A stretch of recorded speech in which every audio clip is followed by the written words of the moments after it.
We're live. There we go. All right. Good evening, everyone. Dave Wilson of the Ringer Hire Show. Hey, listen, tonight is one of my favorite shows. I always like helping someone out, helping a candidate find work that's been laid off or some unknown reason. But tonight I got Andres Cardozo. How you doing, Andre?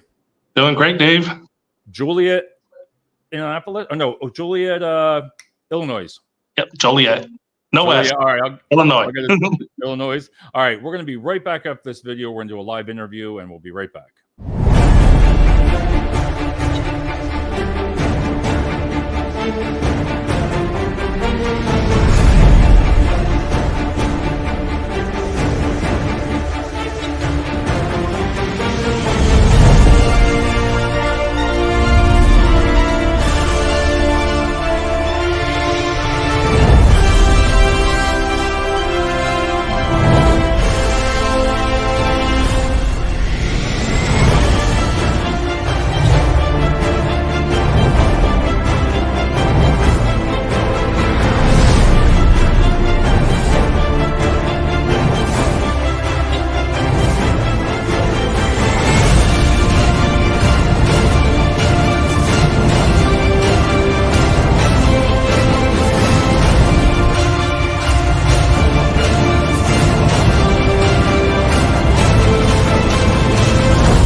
I love that thing.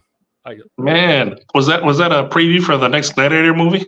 Everybody says that when they first come on, when they're first done it. And I was like I told you, this kid, he's known me for 2 years when I was doing the staffing. And, somebody for 2 years doing your marketing, he kind of knew. And when I saw that, I was like, man, I could put everything in my friggin' life with staffing in there. And when he came back with that, I was like, damn, guy, for $35, that thing cost me. That's it. And I loved it.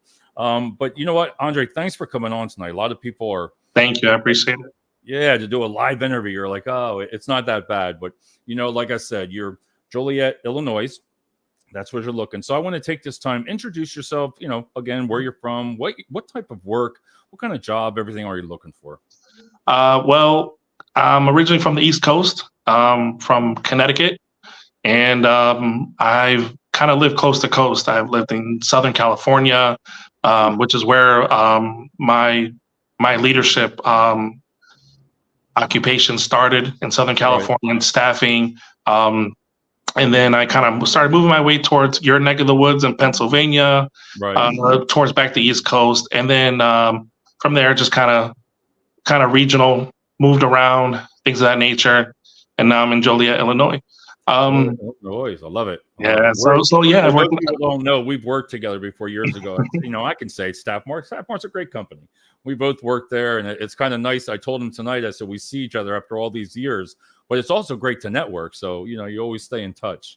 Yeah. I mean, and we've never physically seen each other, but we always talked, and we worked with each other over the years. And so, here we are. Appreciate your helping out a friend here, trying to get me out there to folks in my area. I would say my forte is leadership, people management, and definitely working with people development. That's really my biggest thing. And besides the staffing, I've worked in LTL trucking, distribution, supply chain. But I would say the basis of everything that I've done, even back to even one of my first jobs, has always been customer service. Customer driven, whether your end customer is at a grocery store, at a hospital, or whatever product that it is that you're distributing, at the end, they're your customers.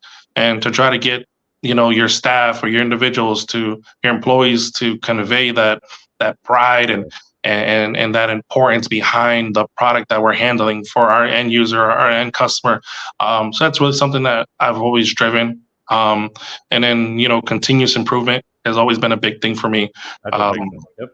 Yeah, and just working on that. Always working on myself, whether I'm at a job or not. And just recently that I haven't been at work, I'm still working on the continuous improvement. Searching for a job is definitely definitely that, right? It is. I got my brother here from Florida. He's saying, glad to see you guys. How you doing, Mike? Mike, if you want to ask an interview question, feel free. All right. It's all yours. Just think of a question that you want to ask them for an interview. But when I looked at your, Andres, your background, I'll tell you, you really hit the areas between all your supervision jobs. You got a lot of jobs that you've been a supervisor, manager, and that's awesome. Then not just that, but being the on-sites that you're in charge of, then all the staffing experience that you have. That's what's nice too, because being a recruiter, yourself from all your backgrounds, really going to pull you in. I mean, because you got the trucking, you have high volume. I know you got high volume. And then the one that really stands out to me, I don't know why this did, but I liked that regional training manager. And explain to that what you did for that. You just traveled around, right? So I was an on-site myself for a very long time. And the customer that I had at the time was expanding further east. I was already in the east, and they were taking off. Right. And the opportunity that I was given was to follow the company's growth into different markets, such as Illinois, which is where I ended up planting some more routes, Texas, Florida, Massachusetts. And so that was kind of like my region that I would travel to and kind of touch base. And what we were doing is we were starting from the very bottom. We were get the office space. Right. We would set up the internet lines, the time clocks at the warehouses, hire the however many hundred staff, the internal staff that was going to work for us. So eventually when myself and the other traveling teammates would leave, we had to leave those people in place to carry on the torch per se, right? So and then you'd go move on to the next market, but then you have to touch base with the markets and make sure they're doing okay, and see if there's anything to help them with, challenges and that kind of stuff. So I did that for quite a bit, and then like I said, I came back to Illinois, which is where I have my family now, and my wife and my 3 kids. And the 3 kids. When you get laid off or you're looking for jobs, I always say, like, okay, what's next? I mean, it's an exciting point. I mean, between looking for work, I get that. A lot of people are stressed. You see it on LinkedIn a lot, about getting to that 3rd round, 4th round, and then, they're not getting it, wondering why, getting ghosted. I mean, there's so many different things, and you've been on that opposite end. You've been on both ends. So, I mean, what I'm talking about. What are you trying to think of? What do you think you want to get into, like, back again? Because you have such a diverse background. Are you looking to get into staffing again? Are you looking to get into operations management? I mean, are you looking back into getting into transportation? I think where I see myself is I could see myself in any of those worlds, right? Because I've been in them, but I think in a different role in terms of more of the background and more of the impact, more of the customer service, one-on-one building those relationships with customers. I would say my heart is with the associates, the people who are looking for work and even developing. And then the other thing that I can pride myself in is I've taken people and helped them develop into positions that they never thought to see themselves. So that's something that I see myself kind of driving people into that growth. So sometimes especially when you're starting off as like an on-site supervisor, you're kind of in the thick of it and don't really have that opportunity. So if I could work doing something in the background to even help an operation, helping with my customer service, I don't want to feel like I'm, and I've mentioned this to you before in the past, pigeonholed to where you know me, so you see kind of beyond the resume. And I've been a recruiter, as you said, and there's people who would apply for certain position. I'm like, well, you were good with numbers. Why are you applying for, say, a picker position have you ever thought about doing quality control? Have you ever thought about doing inventory control? Kind of seeing beyond that person's experience and kind of pushing them up. So that's kind of like, I would say my expertise is kind of seeing beyond that and that development and things like that. But also even say, for instance, transportation. Transportation's huge. So that's kind of, I would say, huge, ever since here. I would say ever since COVID, I gained a new respect for trucking and transportation. And I was in trucking at the time, and when I was a dispatcher, I gained a different respect. for our products, our goods that were going from point A to point B. So even if, for instance, if I started off with a bigger company, a much bigger company as a coordinator or specialist, transportation supervisor, something to where, you know, I can be part of some change or to help through, you know, help them through that and also grow myself. I might have a lot of experience, but I still have a lot of room for growth. And so that's kind of what I'm looking for, is anywhere where I can make an impact. All right. Mike asks, what's your opinion? What do you feel the top three qualities are that a company looks for in an interview? That's a good question, Mike. I like that. Top three qualities. What do you think they're looking for? I think number one, so if you're going for a certain position, do your research. You know, so if you are going for whatever position it might be, that you reference specifics, that you know the schedule. You know, a lot of times people don't know the schedule, don't know the salary. So I think just studying the job description, I would say that's number one. The other quality would be being personable. You know, being personable, to be able to engage with the one person, because we're going to work with a team, or you're going to work with a group, or whatever the case is. You're not going to work in a closet, that's for sure. So you have to be able, if you're going to get along with that one person, that you can be able to get along with a team of people, because in essence, you're kind of joining their work family, right? Their work. I love it. I love it. And then I would say the other thing, just maybe kind of going back to the research thing, just being prepared. Like myself right now, I have a pen and pad right next to me. So anything that comes up, I'm writing it down. I've done that in interviews. I've had like my Padfolio open, or questions that I had pre-prepared prior. So yeah, I would think those would be three things. No, I think, and you know what I've noticed about you, Andres, already. If I was interviewing already and I had to make an assumption, I like how you've been talking about everything you talk about. Then you always talk about customer service.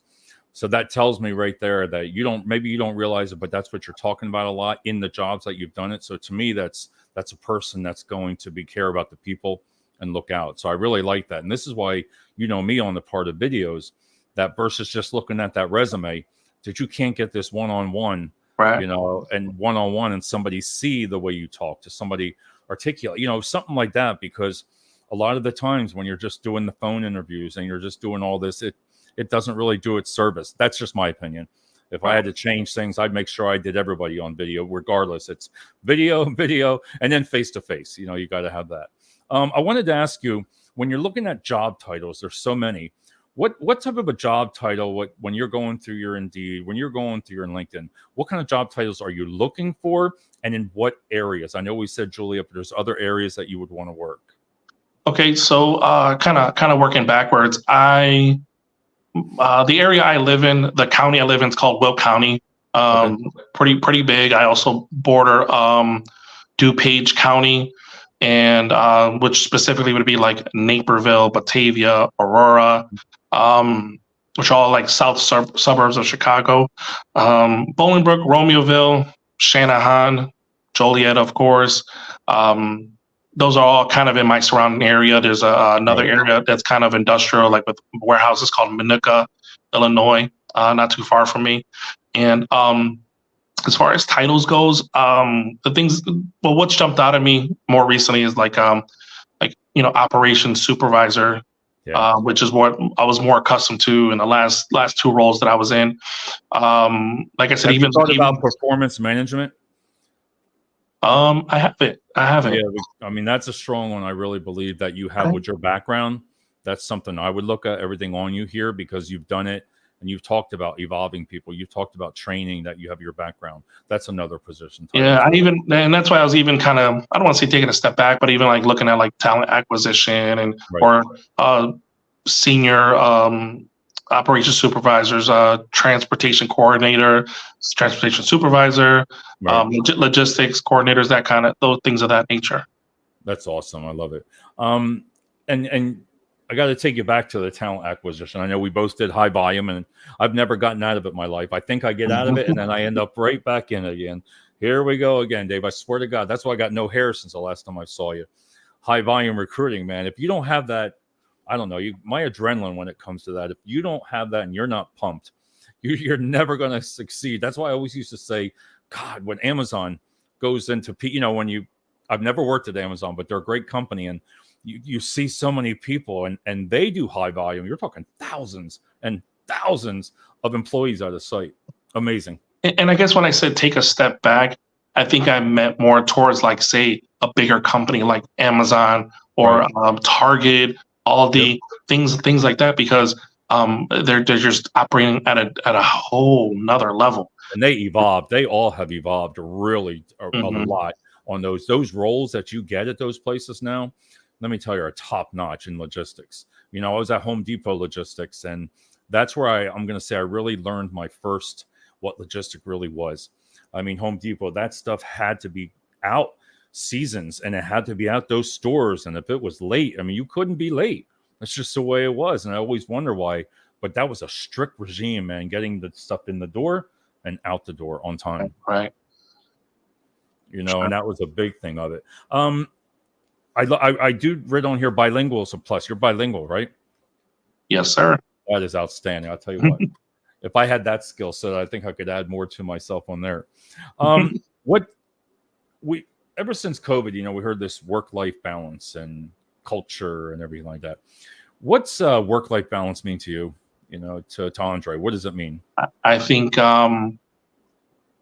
so when you hear in an interview, I've heard it like interwoven, like even in the first introduction of an interview.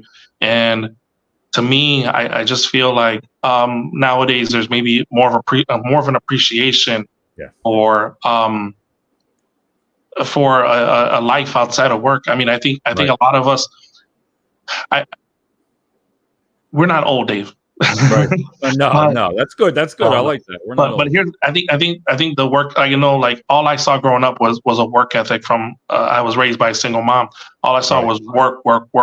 Basically, my mom was there when she could be, but when she was there. But, at the end of the day, it was just all about work. It was all about work. And then nowadays, now that people, again, since COVID, people were able to slowly go back into the workforce, and they saw there was an actual, people were getting, work done and from home, or a lot of times when I was stuck in a warehouse or in an office and you're talking to the IT guy and you hear the dog barking or the baby crying in the back, people are like, oh, well, he still solved my problem, and thank you so much, But I feel like now that's being introduced more into leadership roles. I didn't see that before. No, neither did I. And even just from last year when I was laid off from Yellow Freight, when that company went bankrupt, the job descriptions nowadays are looking much different. It's like they're under. I think some companies are actually seeing, we're burning out our supervisors, we're burning out our leadership, and then I think it's almost like it's like a cycle, especially if you live in a hub with distribution centers. Like, well, that guy went to Dollar Tree, that guy went to Amazon, and he's just cycling through the system, but he's not really achieving that work-life balance until he finds a company that not only do they say it, but they mean it. And then I love it where you said that. That's right there. You walk the talk on it. I agree 1,000% what you're saying there. My biggest thing. You need to take care of the employees. So a lot of places are very recognition driven, employee driven, but I think the ones who maybe get the short end of the stick are the ones in management or leadership. And some companies are starting to take note of that, and they would rather say overhire than to have one supervisor cover a double shift and burn himself out. Oh, hey, we'll kind of get you on the back end, and then maybe that happens later or whatever. But you know what? Someone like myself who has a family, my family has missed out on a lot of me, right? Yeah. And as much as I'm dedicated to a company and give them my all, I have another little thing that I'm managing, which is my household, and that would mean the world to them if I had work-life balance. Because if I have that joy and basically if have a different level of stress and I'm happy at home, I can definitely give a lot more to that employer, you know. And that's good. Mike says, when given answers at an interview, is it best to keep it short and simple or give full details? I like that question. I like that, because some people think short, keep it short, but then you're always saying when you're interviewing, you'll be like, oh my God, did I not say enough? Or should I have said more? Or did I say too much? And I don't know. That's a good one. I think it depends on you know, because again, it's a one-on-one. So Right. is the person interviewing you being short with you? You Right. know, is that person, you know, are you, because if it's a very dry interview, then it's probably going to be very short, and you already know where it's going. Right. I know. I know this would be with you. I know you since I've known you, but safety is a big thing with you. Yes. I guarantee it. And I want to back up to say about your work. You worked a lot of hours, dude. You traveled, you commuted for over an hour and a half sometimes and got stuck. I remember you saying how you spent 3 hours a day commuting. So I know when you say about working your job, then commuting by the time you got home, I got to give you a kudos for that one, because I remember that a lot about you. But safety, I know that means a lot to you. Definitely. I think it's important when a company not only promotes the safety, but again, kind of backs it up as well. Right. Make sure that we have, you know, like the processes in place, that we have, you know, that we have contingency plans and everything, because you don't want, I mean, as cliche as it sounds, you want people to go home the same way they came in. That's And the best you way know, to put it. the worst thing a lot of us have ever had to do is call the families, or you know, kind of be there when someone gets hurt, or even pass away. Right. Yeah. That's You know, happened more and more nowadays, a lot yeah, more than it has. I've seen it on the news all the time. yeah. So no, safety is definitely important, because a lot of times when someone feels safe, they want to come back to work the next day, right? Right. Not, you know, I dodged the forklift, or I dodged a pallet jack. You know, it's almost like you're playing like Russian roulette with the equipment, with the Right. PIT or the MHE, as you might call it. But no, safety is huge, and not only that, is getting buy-in from people, right? So Right. making it important to other people, so that they're safe. You know, that they have integrity when it comes to safety, because especially if you work at a huge facility, I mean, you can't be everywhere all the time. So you got to get people's buy-in when it comes to that. So that's definitely huge. So you have to also be an example, because at some locations, if you're allowed to operate equipment, well, you also have to follow the rules. I can't blow through a stop sign and preach, you know, stop and honk at the intersections, right? God, I used to remember that at Home Depot. I always go back to that. Boy, they had that on video. Everywhere's on video, but no, I did stop. Let's see the video. There you go. You're just going right through there. So what type of roles? I have, a couple more questions here. There's between the remote, hybrid, in office. What are you looking for? A certain one, or are you just open? Well, right now, the way my say my home situation is, I'm definitely open to a second or third shift. Hybrid would be awesome. There was a couple first shifts I was interested in, but they had like a little bit later morning start, which would also work out for me. So it was like a late first shift for this. It was like a 9 a.m. start. So anything after 9 a.m. If it's hybrid, it's awesome. If it's work from home, even better.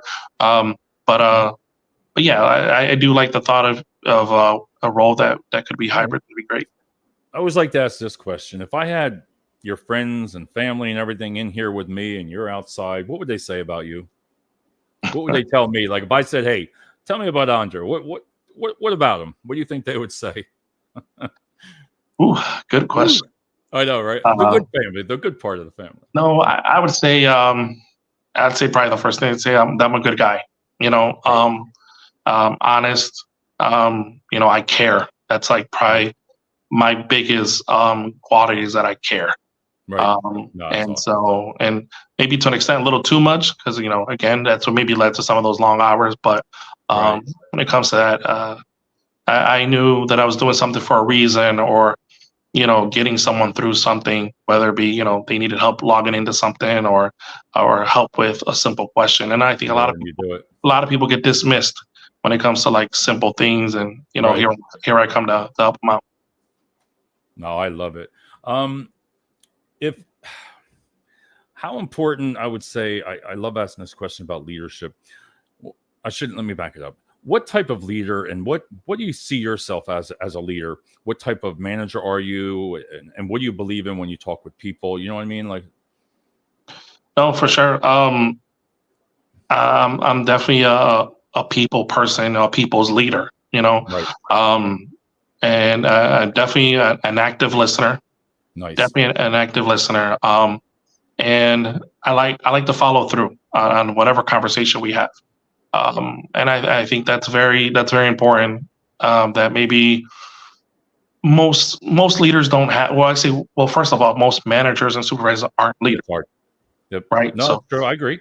I agree. so I feel like I'm that piece that can interject in an operation that has that human side when it Right. comes to leadership. And so it's something that I've always enjoyed.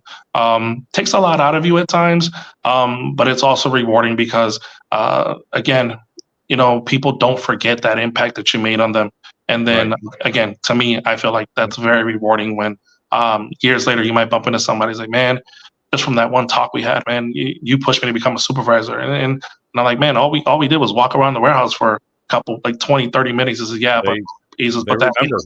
they remember, you That know. is, I And love it. I think that's great to be remembered by that. When somebody come up and said that to you, I'll be like, whoa, yeah, that's that's huge. So that's kind of the type of person that I am, type of leader that I am, is developing people, whether they be get into an actual leadership role or if it's just maybe something, one step up, or not, or even with a different organization, right. going, say, hey, I went on, I was you worked with me when I was a lead, at the one place, and then this is where I become, and I'm like, that's awesome, like good for you, Right. and so that's definitely what I believe in.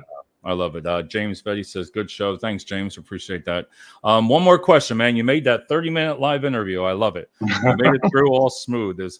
What if this was your minute here to tell a company, why should they hire you? And I kind of like this one because it kind of gives you a chance to talk about your strengths and all, like I said, your customer service, which you enjoy. But why should a company hire you? I think number one, I feel like I'm a hybrid. I'm a blend of kind of like, say, the old school and the new school. Yep. Love it. Um, I yeah, I was still, how do I put this? I just basically, again, we don't have too many people who care. Right. Everyone's kind of distracted, and it's hard to catch people's attention. Right. I like to grab people's attention. I Love it. like to I like to be a difference maker. I like to leave my imprint on anything that I do. I take pride. I take pride when people tell me, it's like, hey man, that SOP or that form that you created, we're still using. I'm like, that's awesome. I I love it. maybe should have copywrote it or something. Right. Right. But no, I take pride in what I do. That's like, maybe it's probably my answer. I take pride in what I do, and then I also try to convey that pride into other people. Right. I want people to care. They may not care as much in the same style that I do, but man, if I can impact a person or a group, and then for the workflow to Right. be a direct result of that, then that's when I feel I've done my job, and that's why I feel a company who's maybe missing that piece, I feel Yep. like I could be that piece. And then James even says here, it's hard to find people that show up and care about the end product. And James, I agree there totally. And this goes back to what you're saying there. But no, I want to thank you so much, man. I'll tell you what, 30 minutes and you survived. You did it nice and smooth. But I appreciate you coming on here. And like I said, what I like about you is your background is just, you got that talent acquisition. You got all the supervision skills. You have the transportation skills. Everything you've touched on in this area here, you'd be your weight in gold. I mean, I'm not sure here, but we have so many logistics in the Lehigh Valley that they're every freaking where. Like you drive down the street, there's one. They're all over the place. But no, I can't tell you appreciate it, but I just want to go one more time. We're going to call it a night here. I just want you to introduce yourself again, what area you're looking for work, Okay. and the cities and town and what you're looking for, and then we're going to call it. All right. Andres Cardozo out of Joliet, Illinois. looking for gainful employment in Will County, Illinois, DuPage County, possibly a hybrid position. But I'm open to hearing the different opportunities, the different possibilities. Looking for the areas of Naperville, again, Joliet, Bolingbrook, Romeoville, Shanahan, Minooka. But again, especially if it's remote or hybrid, that may not matter. But again, I'm looking for somewhere where I can kind of stamp my flag and call my home and again, make an impact to your company. Love it. Stamp. I love it. I haven't heard it like that. Stamp a home. I love it. That's pretty cool. I'm going to have to remember that one on that. So again, Andre, thank you so much. I'm going to play this video, then we're going to talk after this. But again, everybody, the reason I love doing this show is, you know, if you watch some parts of the show, please share the video. Maybe you know somebody within that area. And like I said, I always like trying to help people find work because you just never know when it happens to you. I never take my employment for granted. You just never know what tomorrow brings. So it's always nice to have to, you know, like you come on a show like this and just, you know, I believe in network on LinkedIn, really just networking, getting to know people on there, reach out to people that, listen, we haven't talked in over 6-7 years, reach out to people in the past that know you, you know, and there's some good hints on that. But all right, my man, we will talk to you right after this, and everybody have a great night. Talk to you soon. Thanks, Dave.